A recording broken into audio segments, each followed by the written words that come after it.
Olá, meu nome é Gabriel e eu vou falar um pouco sobre a adaptação das plantas ao meio terrestre e um pouquinho sobre o reino plantário. Tá, primeiramente, não se sabe ao certo qual que foi o ancestral comum, né, que gerou, né, que foi um ancestral que hoje, das plantas que a gente vê hoje aqui fora, né, quando você abre a sua sacada, quando você vai para um bosque ou coisa do gênero. Mas tem uma noção basicamente que veio das algas verdes, né? Então, para a gente entender, né, o reino das plantas, a gente tem que entender, né, um pouco também diferenciá-la da a planta da alga, né? E a planta e a alga, elas têm coisas em comuns, né? Elas são seres pluricelulares, eucariontes e autotróficos. São portadas de clorofila. Então, a diferença entre a alga e a planta, né, consiste nas plantas serem apresentarem o ciclo de reprodução diplobionte, apresentarem embrião, por isso são conhecidos como embriófitas, e dominarem o terreno aquático, né? O terreno terrestre, quer dizer. Então, quais são, né, os grupos desse reino? A gente tem seguindo o tempo de evolução, né? Nós temos as briófitas, que são as menos evoluídas, né? Depois nós temos as pteridófitas, que vai seguindo o quadro de evolução. Depois nós temos as gimnospermas e as angiospermas. Tá. Começando pelas briófitas, né? As briófitas, elas têm características diferentes do restante do grupo, né? Mesmo sendo as primeiras a atingirem o ambiente terrestre. Quais são essas características, né? As briófitas são plantas avasculares, ou seja, elas não possuem tecidos verdadeiros, né? Não possuem tecidos de condução e tecidos de sustentação, mesmo tendo uma sustentação, né? Ela passa os nutrientes por difusão. A gente tem o filoide, raizoide, cauloide, né? São tecidos não verdadeiros, mas que apresentam uma sustentação. Ela depende muito da água para a reprodução. A fase dominante é a gametofítica e a fase restrita é a esporofítica, por isso que a gente fala que tem a senhora musguinha e o senhor musguinho, né? Porque são sexos diferentes. E são de pequeno porte, não são muito grandes, né?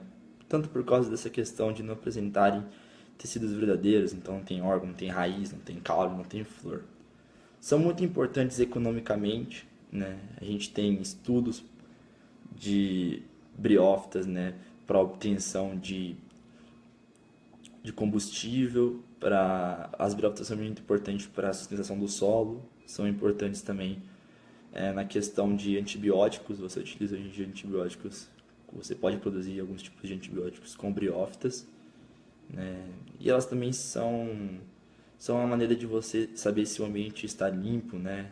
Não está poluído, porque elas são muito sensíveis à poluição, né? Por serem dependentes de água e pequenas. E basicamente isso sobre as briófitas. Aí, seguindo o quadro evolutivo, nós temos, né, no mesmo período, né, no Devaniciano, se não me engano, o aparecimento das briófitas e das pteridófitas, né, os bosques, né, naquela época, que faz um pouquinho de tempo já. A gente tem o aparecimento das pteridófitas. Tá? Qual que é a diferença das pteridófitas para as briófitas? No caso, as pteridófitas já são consideradas plantas vasculares, ou seja, elas apresentam tecido de condução, né, e tecido de sustentação, né, que é o esclerênquima, o clorênquima, e o de condução, né, a gente tem o floema e o xilema, né, que são assim, muito elaborados. Nós temos também o caule, né, nós temos a questão de caule, raiz, flor não, é folha, né, então a gente tem folha, raiz, caule, mas nós temos ainda muito a dependência de água. Então, ela ainda depende de água para a fecundação dos gametas, né? Além disso, a partir desse grupo nós temos a dominância da fase esporofítica.